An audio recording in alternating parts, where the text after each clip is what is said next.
Nós estamos aqui com esse aparelho com essa potência Signus PA 3.0X, um excelente aparelho, galera, um excelente amplificador, uma boa potência, 400 watts RMS. E nós encontramos aqui um defeito comum que dá nesses equipamentos, defeito comum que acontece nesses aparelhos de potência, é onde o aparelho passa a sair voltagem na saída de som, na saída de áudio, ou seja, fica de uma situação propícia para queimar alto-falante, porque aí, como você está vendo, está saindo 51 volts, 51 volts DC nessa saída aí. E aí nós vamos aqui tentar arrumar, vamos ver se a gente consegue.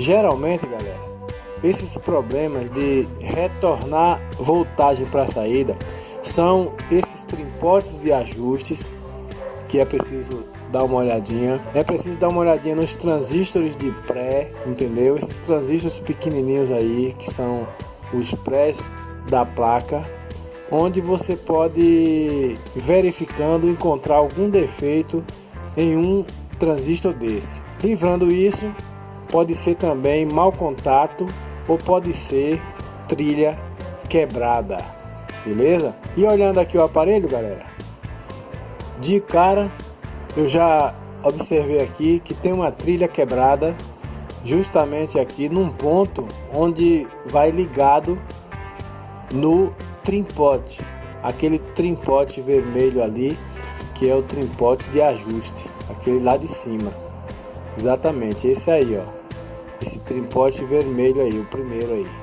Então aquela ligação lá, aquela trilha vai exatamente aí. O procedimento é recuperar a trilha ou então fazer uma ligação de um filetinho de fio para que possa ser ligado e para que possa ser interligado e volte a funcionar direitinho. Você olhando o circuito aí, você está vendo que exatamente a trilha que estava partida vai no trimpote, vai na base do trimpote, vai num dos pinos do trimpote. Beleza, galera? Então, galera, resolvido o problema aqui, resolvido o defeito. Aqui agora nós vamos fazer a medição da voltagem, da tensão na saída, para verificar se está ainda saindo tensão após feito a recuperação da trilha ali. E aqui nós estamos vendo que de um lado não tem aquela tensão e na parte de baixo, onde estava a tensão de 51 volts, também não tem. Então, se você gostou, dá aquele joinha. Se você gostou, dá aquele like. Aquele abraço e até a próxima.